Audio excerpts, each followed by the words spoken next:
Hello student, science की class में आपका वेलकम है। आज आपके टीचिंग सब्जेक्ट में, साइंस टीचिंग में, आज मैंने आपको मस्कुलर सिस्टम के बारे में पढ़ाया था। उसमें मैंने आपको कल आगे एक टॉपिक बताया हुआ था, ठीक है, कि रेखित पेशियाँ किसे कहते हैं। तो आज मैं आपको एक थोड़ा सा और इम्पॉर्टेंट पॉइंट इसमें क्लियर करती हूँ कि आप जैसे कोई अंग मुड़ता है तो वो कैसे मुड़ता है, ठीक है। तो देखिए कि कैसे मुड़ता है। ये देखिए, ये आपकी है फ्लेक्सर मसल, ठीक है, यानी आकुंचन पेशी। इसमें क्या होता है, जब ये संकुचित होती है तो इससे क्या होता है, अंग आपका मुड़ जाता है, ठीक है। और ये आपकी है एक्सटेंसर मसल, प्रसारणी पेशी। तो इसके संकुचन से अंग कैसा होता है, फैल कर फिर सीधा हो जाता है, ठीक है।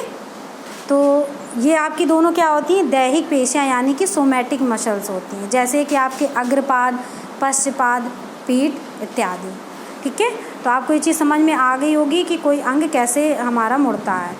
इसके बाद देखिए, मैं आपको बताती हूँ रेखित पेशी का और आगे एक इम्पॉर्टेंट पॉइंट है। रेखित पेशी में पाए जाने वाले तंतु बहुकेंद्रीय, लंबे और बेलनाकार होते हैं, ठीक है। देखिए, रेखित पेशी में प्रोटीन कौन कौन सी होती है। पहला आपका मायोसिन होता है, संरचनात्मक एवं एंजाइमी होता है, ठीक है। इसके बाद आपका एक्टिन होता है। ये आपके दो इसमें प्रोटीन रेखित पेशियों में पाए जाते हैं। अब एक इम्पॉर्टेंट पॉइंट ये है कि पेशी तंतुओं के चारों तरफ के आवरण को क्या बोलते हैं, सर्कोलेमा कहते हैं, ठीक है, सर्कोलेमा बोलते हैं। तो ये आपका बहुत ही इम्पॉर्टेंट पॉइंट है, इसको आप लोग याद रखिएगा, ठीक है।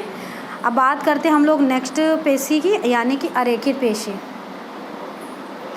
यह पेशी खोखले आंतरांगों जैसे आहार नाल, मूत्राशय, पित्ताशय, श्वास नली, गर्भाशय, आपकी योनि, जनन एवं रुधिर वाहिनियों की दीवार, प्लीहा, नेत्रों और त्वचा की डर्मिस में होती है, ठीक है। यानी आपको ये चीज़ क्लियर हो गई कि अरेखित पेशियाँ आपकी कहाँ कहाँ पर होती हैं, ठीक है।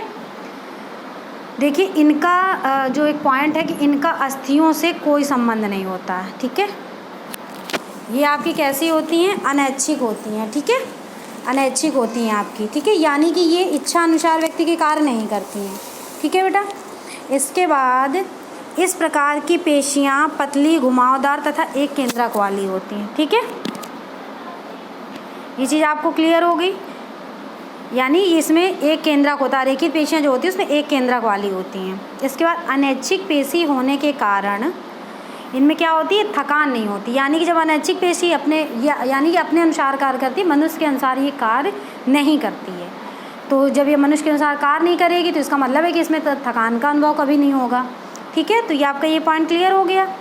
इसके बाद देखिए, हम लोग तीसरी पेशी की बात करते हैं, यानी कार्डियक मसल, यानी हृदय पेशी की बात करते हैं। ये केवल हृदय की आप कहाँ पाई जाती है बेटा, मांसल भित्तियों में पाई जाती है तथा यह पेशियाँ कैसी होती है, शाखान्वित होती हैं। और जो इसकी जो शाखाएँ होती है, आपस में मिलकर क्या बना लेती है बेटा, जाल का निर्माण कर लेती हैं, ठीक है। इन पेशियों में एक एक केंद्रक प्रेजेंट होता है, ठीक है। यह चारों तरफ से सर्कोलेमा से घिरा होता है। सर्कोलेमा पहले मैंने आपको क्लियर किया था, ठीक है, ये सर्कोलेमा से घिरा होता है। इसके बाद देखिए, इन पेशियों में रेखित तथा अरेखित दोनों पेशियों के गुण पाए जाते हैं।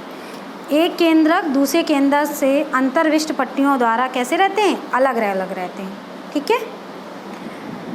और देखिए, एक और इम्पॉर्टेंट पॉइंट है कि इन पेशियों में स्वतः संकुचन होता रहता है। कब तक होता रहता है, जन्म से मृत्यु तक, यानी कि जब तक इंसान की मृत्यु नहीं हो जाती तब तक इनमें स्वतः जो संकुचन की प्रोसेस होती है वो होती रहती है। इसके बाद ये पेशियाँ बिना थके हुए काम करती हैं, ठीक है।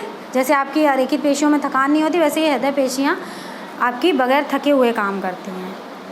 इसके बाद अगला पॉइंट है आपका, खिलाड़ियों में अनैच्छिक और पीड़ामय तथा अस्थानिक पेशियों में संकुचन को क्या कहते हैं। ये बहुत इंपॉर्टेंट पॉइंट है बेटा, कंपटीशन एग्जाम में बहुत बार पूछा गया है कि जो खिलाड़ियों में अनैच्छिक और पीड़ामय तथा अस्थानिक पेशियों में जो संकुचन होता है वो क्या कहलाता है, तो उसको क्या बोलते हैं, क्रैम्प बोलते हैं बेटा, ठीक है।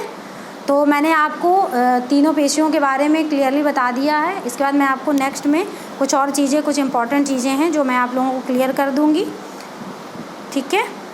Thank you.